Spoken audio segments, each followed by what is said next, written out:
I'm beginning to understand that oftentimes we as people tend to slow down right as we reach the finish line. And, that's really just to say that I think it's important that we should close our eyes before we reach the finish line. And when I say that, I don't necessarily mean in the sense that we shouldn't acknowledge our victories and we shouldn't acknowledge when we get to a certain point that we want to be at. But it's to say that I think that as we're going up to the finish line, part of the reason why we slow down is recognizing that we're close to the goal that we want to achieve. And in doing so, we almost start to experience that victory before we reach it. And that's not an entirely bad thing, because something that I said in my other videos is that I think that's important to feel the emotions of obtaining your desires before you obtain them. And that, in a way, allows you to obtain it and allows you to avoid the imposter syndrome of obtaining said thing. But I just think it's important that as we're getting up and as we're getting closer to the goals that we want to achieve, that we should close our eyes almost until we're finally past that point, or at least until we're confident that we are past that point. Then we could truly appreciate it for what it is. Because I think that so often of the time we could get so close to the goal that we want to achieve, and that's when we stop because we think that we're already there when we're not. And in doing so, we almost become complacent and we become comfortable in a way.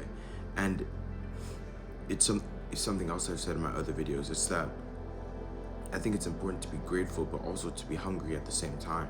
To say that you desire more while still being appreciative for everything that you have. So I just think that it's important as a whole that we're so conscious of how we treat the progress that we're making. And our progress isn't necessarily a means to an end, but it's something that we're doing in and of itself. And that ties into a bit of something else that I wanted to talk about, or something else I've been thinking about. And that's almost the difference between motivation and discipline. I'm starting to understand that, motivation, it can be a good thing, but I think it's important to act the same regardless of whether we have motivation or not.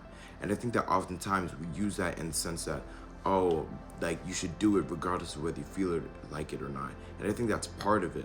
But I also think that it's almost the opposite as well. That when you're motivated to do something extremely, that's almost when you should hold yourself back a bit. And you should do it in a way that could be sustained, in a way that could be continued for a sustainable period of time.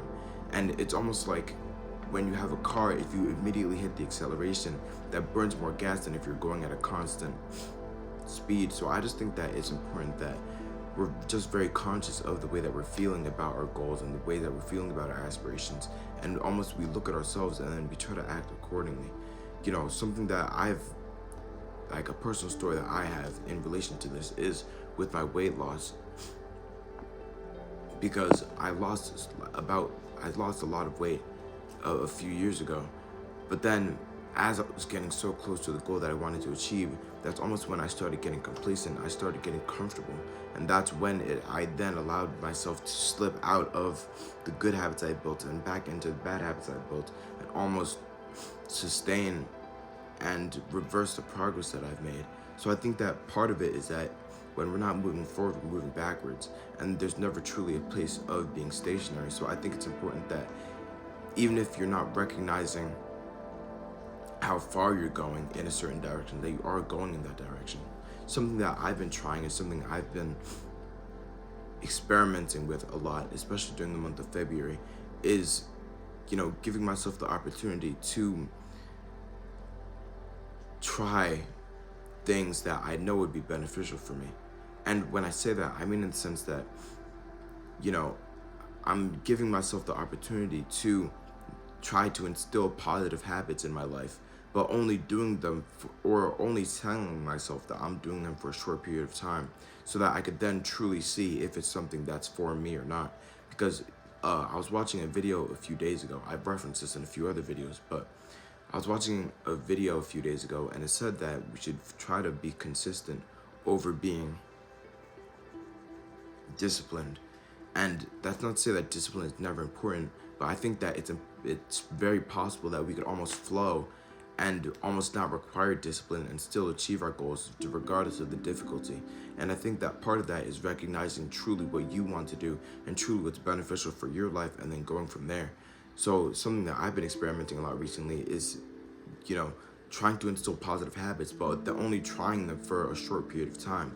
Let's say a week, or maybe even just a few days.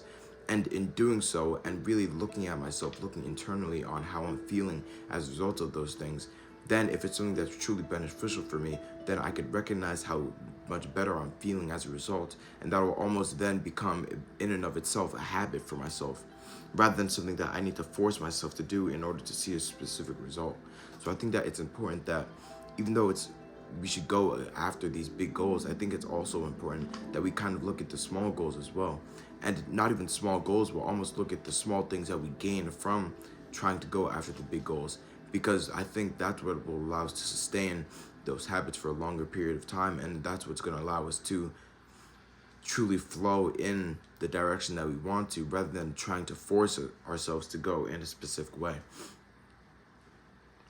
So, when I say close your eyes as you reach, or close your eyes until you reach the finish line, I mean it in the sense that I think it's important that almost we do something for the sake of doing it, and not for the sake of a specific goal, even if we do have a larger goal in mind.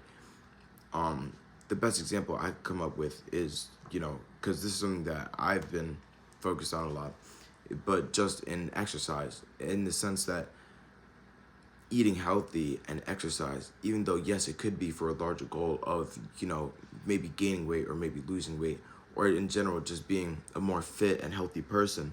But I think that it's also important that we just look at the micro benefits of doing something like that, in the sense that, okay, maybe if you started eating healthier food, that you'd start feeling more energized, you'd start feeling, less slow, and you just feel more capable and more focused on other things.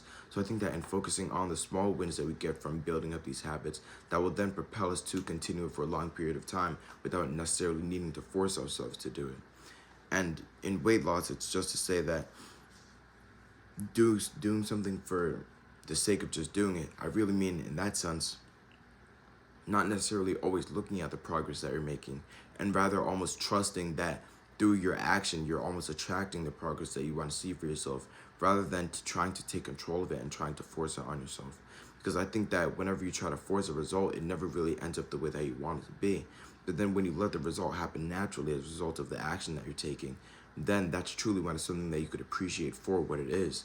Because it's not something that because the actions are no longer something that you're doing for the result, but you're doing it for the sake of how you feel as a result. So that's just to say that I think it's important that we try not to be complacent, and we find the balance between being hungry and also being content and satisfied with everything that we have. Because without being content and without being satisfied, how could we ever posit the positivity that we want to instill in ourselves? If we always say, once I get this, I'll finally be happy, but then we never truly allow ourselves to appreciate the happiness in the moment, then we're never going to be happy, regardless of how much that we have. So I just think that it's important that we just try to be grateful for everything, and almost we look at the smaller wins and the smaller victories from each of the things that we do, and that'll allow us to sustain it for a longer period of time.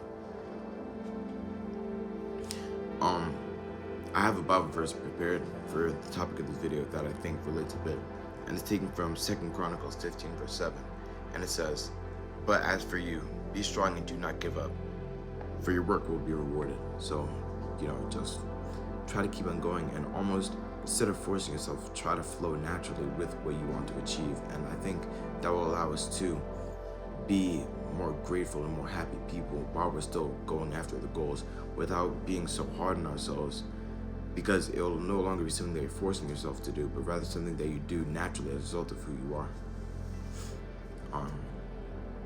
All that to say, thank you for watching. I hope you took something from this video, and have a great day.